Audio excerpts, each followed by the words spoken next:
E agora, para falar mais sobre a CPI da Covid, a gente recebe, neste momento, a doutora Fabiana Barroso, advogada e analista política. Muito bem-vinda, doutora. Gostaria que a senhora começasse falando para a gente sobre essa aprovação que a CPI fez da a quebra de sigilo telefônico e bancário de Carlos Wizard e também de sócios das farmacêuticas. Quer dizer, quais são agora, né, essas informações que a gente vai poder ter agora sim com essa quebra de sigilos?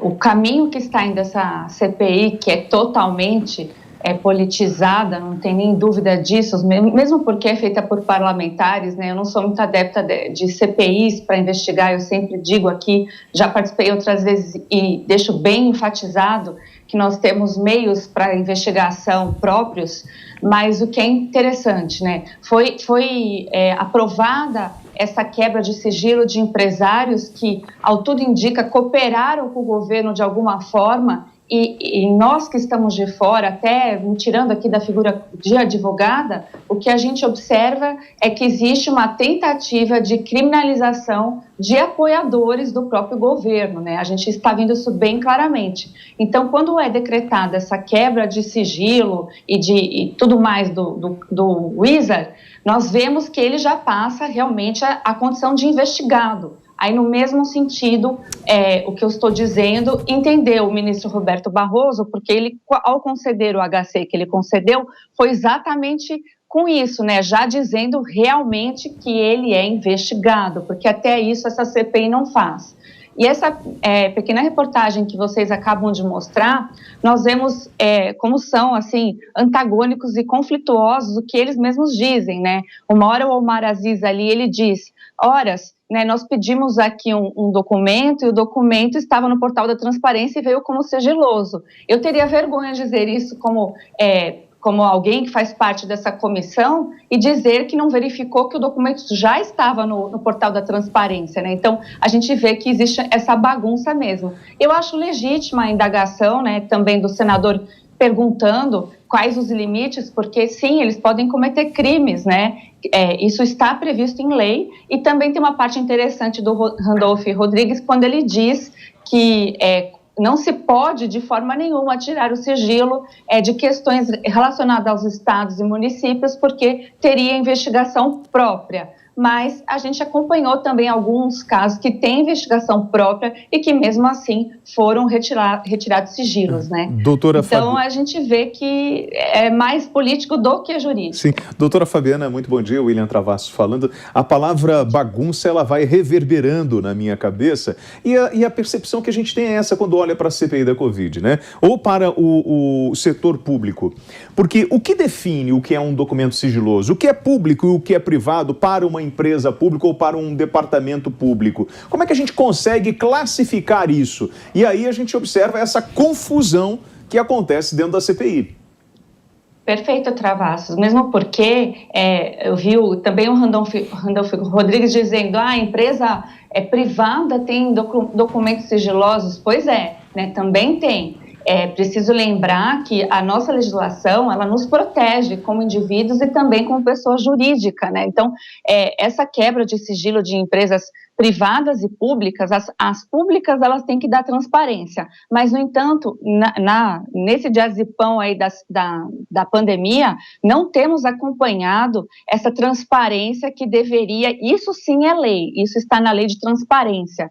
E a gente vem acompanhando alguns parlamentares, assim, vereadores de municípios, de estados, indo buscar isso, porque governadores e prefeitos, às vezes, não dão a transparência necessária. E o que eu estou dizendo é tão verdade que a própria Polícia Federal está lançando mão, então, de investigação própria e conduzindo inquéritos aí policiais, né, com a devida persecução penal para a apuração desses crimes. Então, o que a gente realmente tem essa percepção de que é algo bagunçado, porque parece que tem dois pesos e duas medidas. Mas eu não me surpreendo com isso, porque são políticos, e políticos, eles têm lados. Então, o que é preciso, né, que seria isonomia, direito igual, no julgamento, imparcialidade na investigação, eu realmente creio que a gente só vai adquirir isso nas vias corretas, que são as vias jurídicas.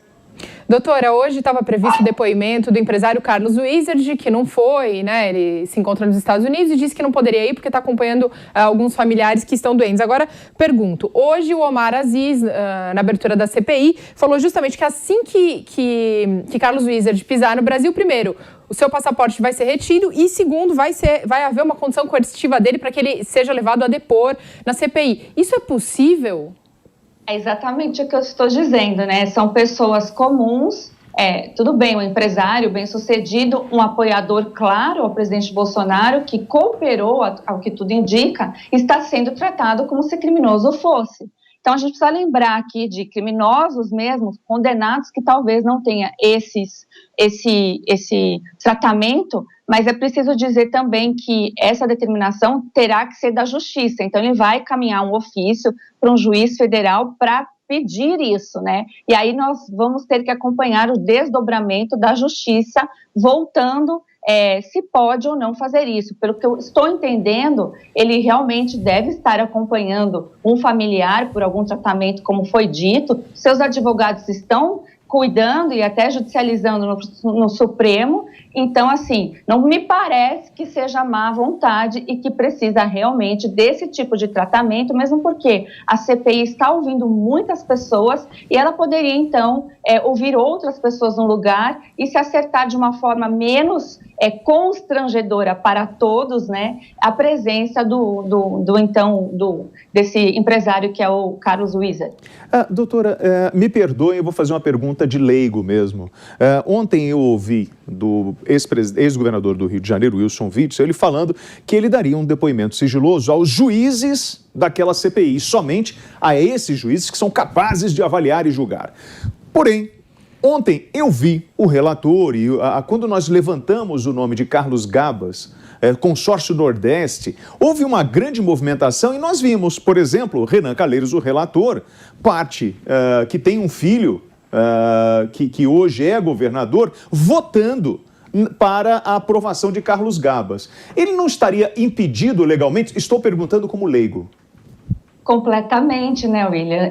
Impedido, se não for juridicamente, que seja moralmente. E aí é onde realmente a população que está acompanhando, a audiência está altíssima em relação a essa CPI, fica indignado. A gente também acompanhou algo muito peculiar, foi o próprio Witzel também chamando, né, esse governador de Renanzinho. Então, são coisas assim que nos fogem a qualquer realidade jurídica. Então, fica até difícil nós comentarmos, mas veja, a não aprovação do Gabas é algo gravíssimo, já que eles estão dizendo que eles querem apurar, que eles estão realmente pensando nas vítimas. Se assim fosse, não teria por que não aprovar o requerimento para ouvir, então, o Gabas, que parece, ao tudo indica, alguns dizem ali, que tem muito a ser dito. Então, existe sim, né, uma certa inclinação e aquela conversa que até a gente já teve quando eu estive aqui outro dia, de que parece, supostamente, que esse relatório já está pronto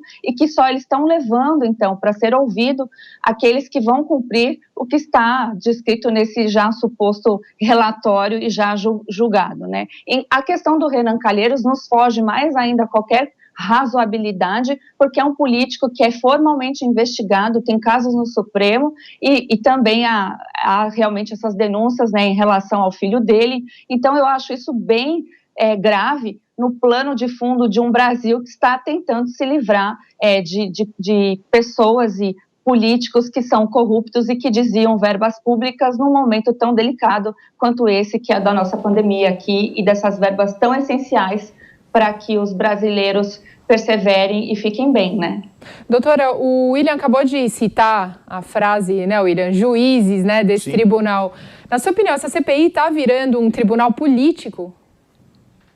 Sim, até também o próprio Witzel, ele disse que ele foi condenado por um tribunal de exceção e ele estava se referindo ao STJ, né, o nosso Supremo Tribunal de Justiça, o que me causa espanto, porque eu vejo muito mais essa característica nesse tipo de tribunal que estão fazendo, porque quando alguém vai ser ouvido ali, ou como testemunha, ou como investigado, que seja, nós vemos que são tratados ali como nem a própria justiça, não é peculiar da justiça tratar os seus investigados dessa forma. Existe um zelo, existe um cuidado, mesmo porque o nosso processo penal e a nossa Constituição é muito firme em garantir todos os direitos do indivíduo até a última fase. Vide aí o que foi decidido pelo próprio Supremo em relação ao ex-presidente Lula, né? Então, porque não teve todo o esgotamento das fases recursais, ele está às ruas. Então, a gente já vê esse tipo de comportamento mesmo e uma transferência aí de poderes. Por isso que eu volto a insistir, né? Os parlamentares deveriam estar preocupados em legislar, é para isso que eles são eleitos. Essas comissões acabam virando mais narrativas políticas, onde se defende os lados e onde se olha mais interesse individual do que da população em si. Nos microfones da Jovem Pan, nós ouvimos a advogada Fabiana Barroso. Fabiana, obrigado, um ótimo dia para a gente. Eu que agradeço, obrigada, boa tarde para vocês. Obrigado.